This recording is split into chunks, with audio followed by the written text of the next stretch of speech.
A breaking national news alert this morning. 7 people are dead from tornadoes in Nashville overnight. At least 2 tornadoes touched down early this morning in central Tennessee, including one that ripped across downtown Nashville and caused about 40 buildings to collapse around the city. The National Weather Service says there are also likely multiple injuries along that tornado path. Good morning, everyone. Thanks for waking up with the Valley today. We're just getting started with our nonstop news and weather to the top of the hour to help you plan your day. New this morning, a man is dead after a rollover early today in Grand Forks. Police got a report of a crash near the 2300 block of North Washington just after midnight and found the victim dead inside the upside-down vehicle. He was 26 years old, but police aren't releasing his name until relatives are notified. Anyone with information about this crash is urged to call the Grand Forks PD. A North Dakota man will spend nearly 10 years in prison for scalding a toddler in hot water because she soiled her diaper. A judge yesterday sentenced 43-year-old Marcus McCoy of Williston on child abuse charges. McCoy said the 2-year-old girl fell into hot water in the kitchen sink, but doctors say the burns were not consistent with McCoy's claims. Minnesota is now able to start testing for coronavirus instead of sending the samples to the Centers for Disease Control. State health officials say they can test up to 100 people per day, and that, of course, will mean a faster turnaround on results. Governor Tim Walz says they expect to start seeing cases in the near future, but so far there are no known cases in Minnesota. Preparation is not panic. Preparation is the right thing to do, and I think we would be remiss if we didn't understand that, as the commissioner said, this will get to Minnesota at some point, and preparation is the way that we are able to contain it. State lawmakers are holding hearings tomorrow to prepare state funds to help with the response. The governor says he's hopeful that Minnesota will receive federal money to reimburse the state. They have a call set with the White House on this topic for Monday. It's now 9 minutes before the top of the hour. Let's get a check of that First Alert Storm Team forecast with Lisa Green. Good morning. We are looking at your North Dakota DOT map, looking colorful this morning because we've had a couple of spotty snow showers moving through. And so anywhere you see purple on the map, that's where we've got some scattered snow. Here's Devil's Lake right here. And then surrounding that area, we're looking at some scattered snow. Yellow indicates some ice. We've been watching some snow moving into the Mayville area, a little bit of snow there. And that's going to continue working its way to the south and east this morning. So checking out your radar right now, you can see right where that snow is moving and where it's been here, and that's basically eastern North Dakota now starting to cross over the Red River and head into Minnesota too. A lot of this is very light stuff, but still there's one spot here that we're keeping a closer eye on, now starting to cross over I-29 between Grand Forks and Fargo, and it's been moving its way east southeastward. So putting this into motion through Trail County, we've been watching that snow move through, and northern parts of Cass County right now, Artisville, Harwood more likely to see this, and as it drops a little bit south or continues to the northern end of the metro as well, North Moorhead, back over into Oakport, you might see this too. So this is going to be brief, moving through and then eventually clearing right out. Our temperatures right now very mild. We're in the 20s to some 30s. It's 26 degrees in Fargo. And as we look ahead in our planner today, we've got some clouds overhead as we're looking off to the east on our First Alert Storm Team Skycam, and temperatures that'll be on the rise. We're working on getting above freezing yet again today. So more melting, more of those puddles out there and slushy roads as well. Watch out for that as you're heading home from school and work here. And wind that'll be northwesterly as we head into the afternoon too, at times getting into the teens. All in all, not too bad. I do want to mention Fargo's looking pretty quiet. Most of the valley, we'll see another round of snow potentially for us in the south and west, back over by the James River Valley and along the state line tonight. And then more unsettled weather as we head into tomorrow. We've got another clipper moving through that's going to bring us a chance for some mixed precipitation. Yes, rain is possible with that, and that continues into early Thursday. Some wind with that one as well.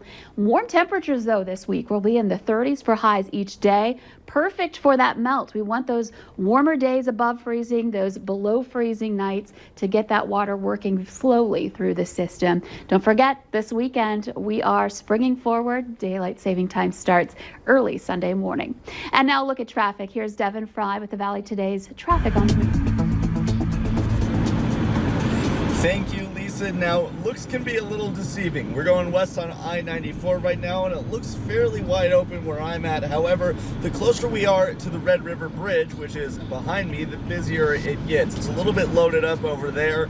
or behind me, I should say. But overall, as we get closer and closer to the I-29 turnoff, that's where it starts to thin out a little bit, as you can see it directly in front of me now. The eastbound lanes looking a lot like what you see here pretty much all the way through it. It's looking like really easy travel on the eastbound lanes of I-94. Now, one area that has loaded up quite a bit since we first started our look at the roadways at around 6 o'clock is University Drive, especially the area right underneath the I-94 underpass there. That area was getting extremely loaded up to the point where they were stopping within the intersection itself at red lights. Big lineups of traffic there.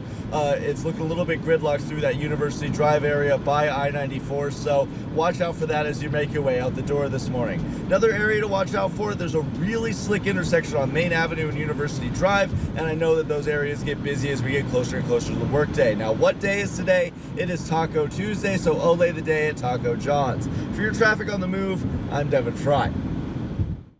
Former Vice President Joe Biden racked up 3 key endorsements in the span of 24 hours, earning the backing of Pete Buttigieg, Amy Klobuchar, and Beto O'Rourke on the same night.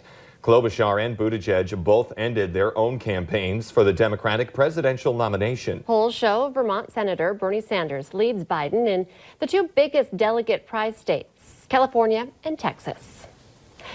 And those presidential candidates are going to be anxiously awaiting the results of today's votes, as voters will be heading to the polls for Super Tuesday. And the Valley Today's Abby Furchner joins us live in Moorhead this morning with more on today's primary election. Good morning, Abby. Good morning, Lisa and Jordan. It is going to be a very busy day today here in Moorhead and throughout Minnesota as polls are opening this morning for Super Tuesday. And I mean, Minnesota is one in 14 states that's going to be taking place in that primary election today. And here's what the ballot is going to look like. All 15 candidates are still on the ballot, even though some have dropped out, like Minnesota Senator Amy Klobuchar. There's also the option uncommitted, and this allows voters to still vote Democrat without selecting a specific candidate. But before heading out to vote, there are a few things you'll want to remember. Double check that you're at the right polling place. This is based on your address, with Moorhead being broken up into 4 different wards. Voters will also need a valid ID. But if you don't have an acceptable ID, a registered voter from your precinct can go to the polling place with you. They will have to sign an oath to vouch for you.